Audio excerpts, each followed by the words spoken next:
Charles and Martina here to discuss the language of creation, light language, with a very special guest. Over to you, Charles.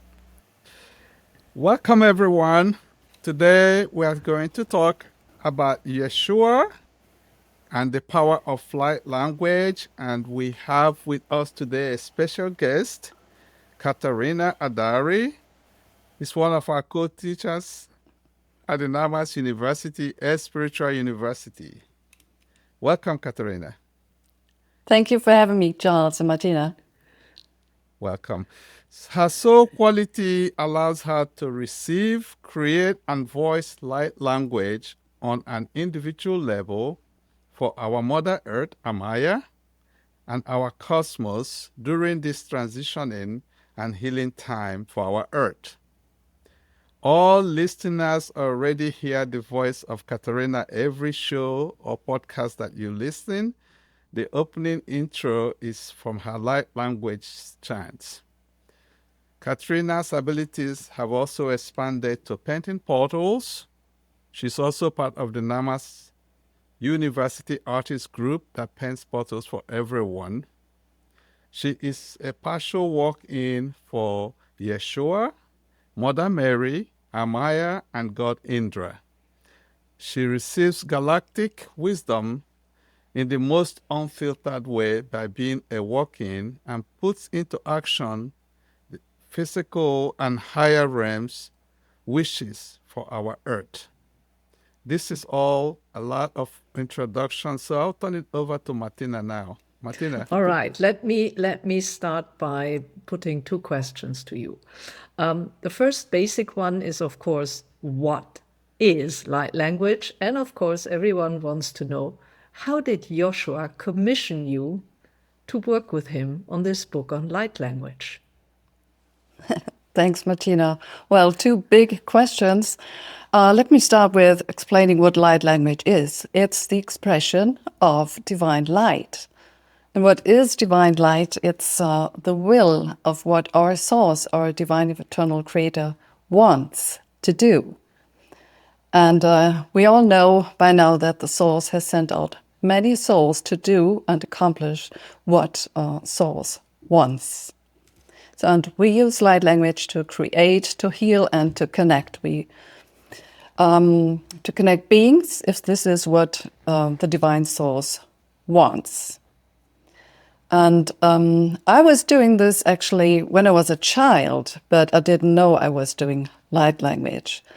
And YESHUA invited me to write his book on light language after I'd already launched my first light language, Chant. The SANAT KUMARA was the one who told me that I'm able to do and sing light language. He invited me to do his station chant. I had no idea what I was supposed to do, but I sat down and, asked for the light language and received crazy syllables, crazy words, and wrote them down. And okay, what now? What next? And then I was waiting for music, and the music came to me, and yeah, I finished his chant in time. I was very happy about this.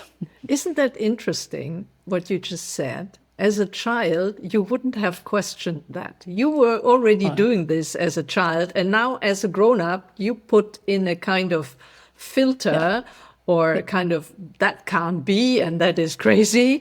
Great. Absolutely, absolutely. As a child, actually, I was painting and singing along, and that's what I do now, again, after 4 decades or so.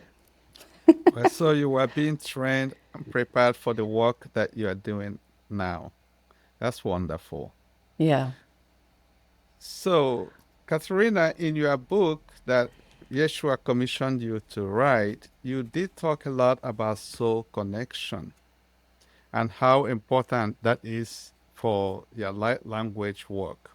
So please, can you tell us why this is the central part of the work you do with YESHUA?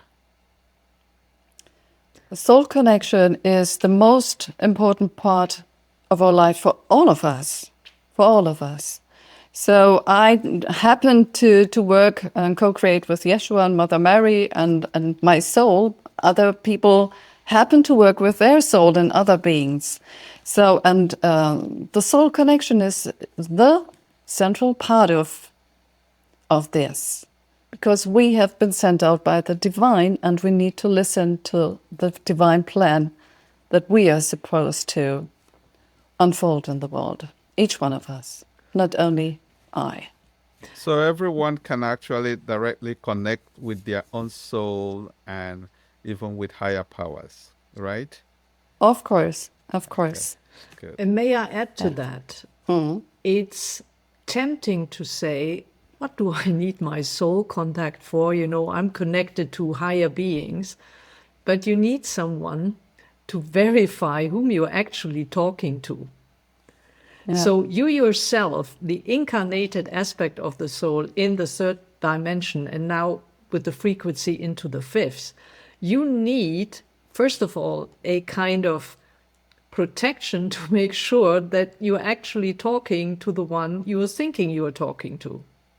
And secondly, without the skills of your soul to draw in, there's a lot of wishful thinking going on. Would you agree, Katharina? Absolutely, absolutely. When you listen to your soul, always expect this loving voice, very quiet and relaxed, and it's a contrast to other beings who may even intrude into your energy field. So always rely on the soft voices, on the gentle voice of your soul. Good. Martina, do you have a question for Katharina? How do you use light language when you start with a project? What comes first, knowing the project or the light language? Oh, interesting question, Martina. The project comes first, but first comes the question to yourself, is it a project of the ego or the rest of the ego, or is it the project of your soul and the forces of the light? Okay. That's important. That's important to clarify first before you start creating something, because it wouldn't work out anyway. If you know your soul has a plan, I do it. I invite my soul and I create a space for this light language, because light language creates from the frequency and energy, creates geometries, and these become part of your light body, of your Merkaba, when you invite them. I create and I invite the light language creation from my soul, meaning from the Creator, and then it will play out. It's as simple as that. You just invite a response from your soul.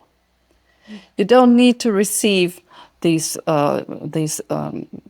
words that you don't understand, but you receive vibration, frequency, or maybe it's just physical sensations. That's light language, and you have become the creator when you invite your soul and relax and wait for the reply. May I ask a personal question that our audience probably wants to know? How did you achieve your soul connection? What did you do? The question may also be, what did you do? What did you stop doing? Okay, please, take all the space you need. Well, first of all, we need to stop looking outside. Mm-hmm. The first time I was actually in touch with my soul, when she had empathy for me,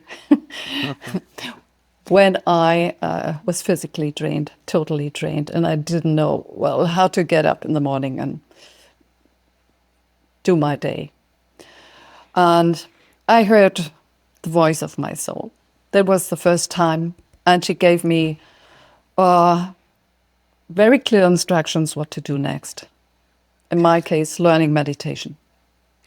Were there any steps you took in order for your soul to reach out? Because I know many of our audience are trying various ways to get in touch with their soul. You create an atmosphere, a reliable, steady, consistent atmosphere, a routine for yourself. What I did, I set up a file on my computer and I wrote down questions and I was waiting for the answers. I made this my routine and I asked crazy questions. Where do you come from? And the answer came right away.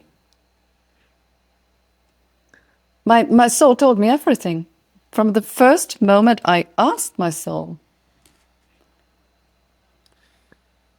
Very well. So, and I know a lot of people set the intentions, and like Martina said, maybe go into meditation. But if someone is really focused and allows space for their soul, they will gradually begin to hear information from their soul.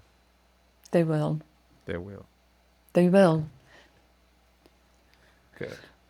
So You how mentioned No, go ahead, Martina. You mentioned meditation. So that word, of course, and the technique is widely used. Yes. What was the difference once you did that, when it purely comes to soul connection? Were you less anxious to that this happens right now and it must because I'm asking? Or what was actually the difference after you used that tool?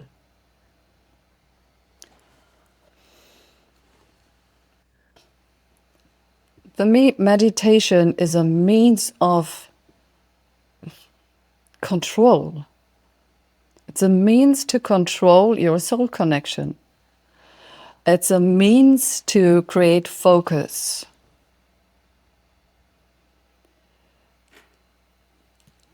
Everyone works differently with meditation, but what I would recommend is not to do guided meditations too much, but just listening. We know that meditation is listening.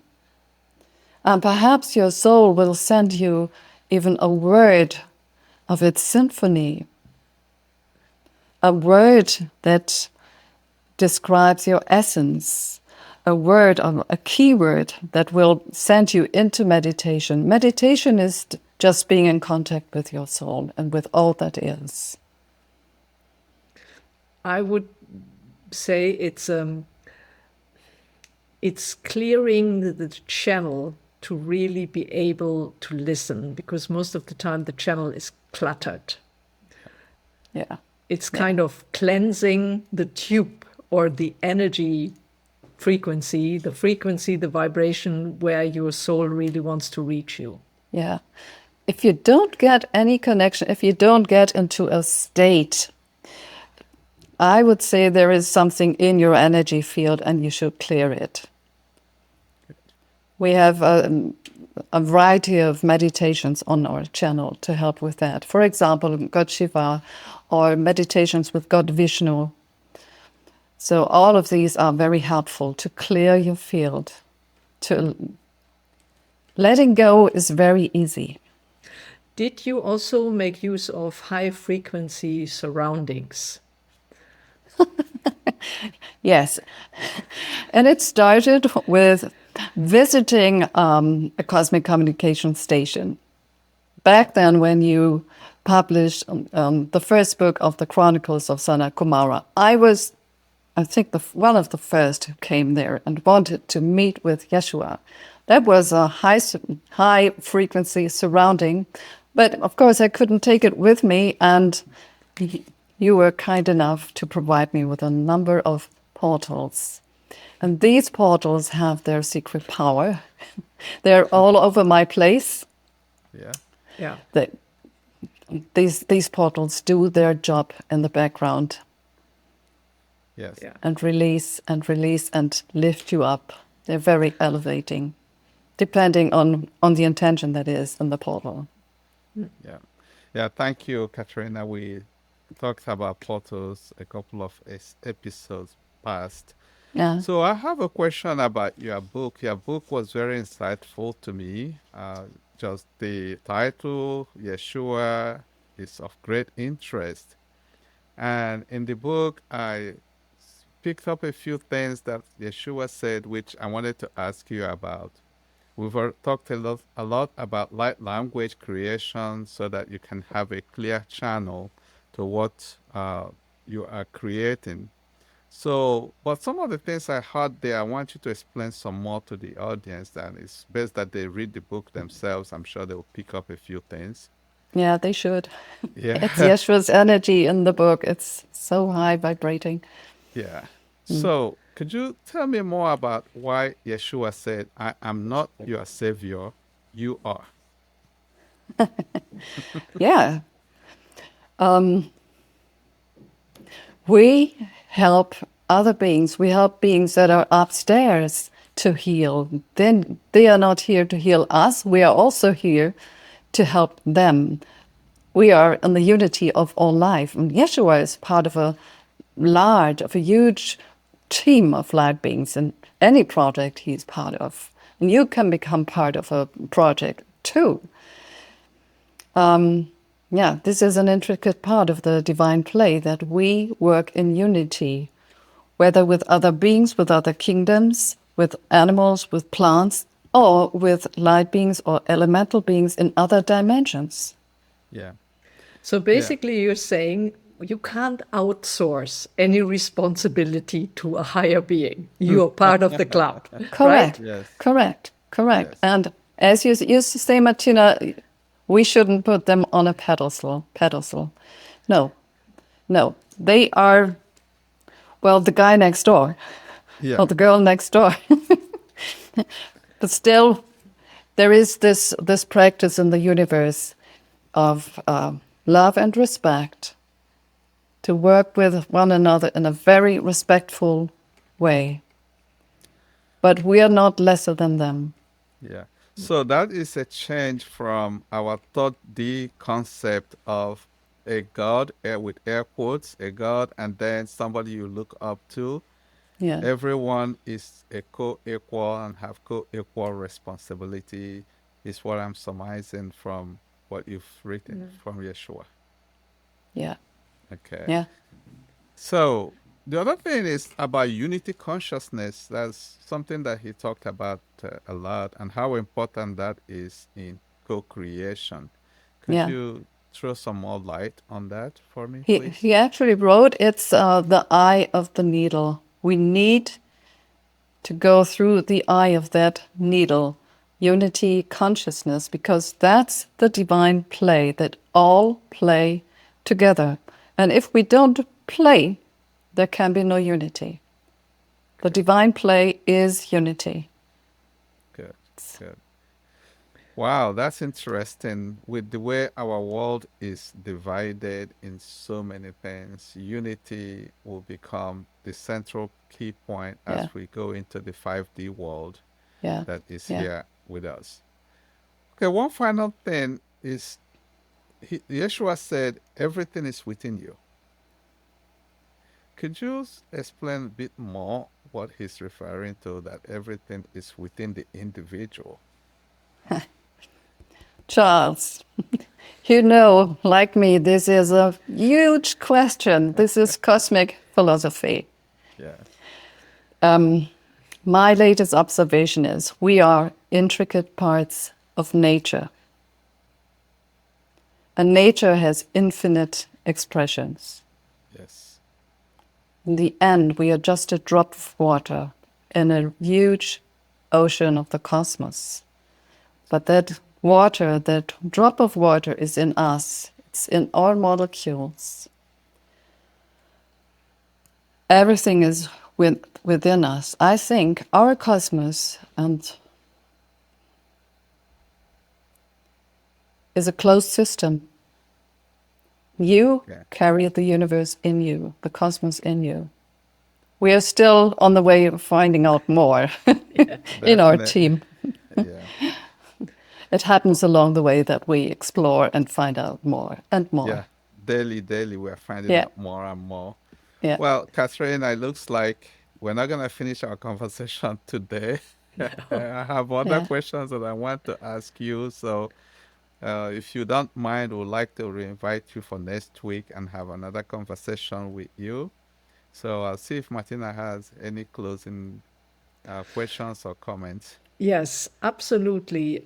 Light language, the language of creation, deserves a bit more attention. Katharina, please be so kind to be back with us next week.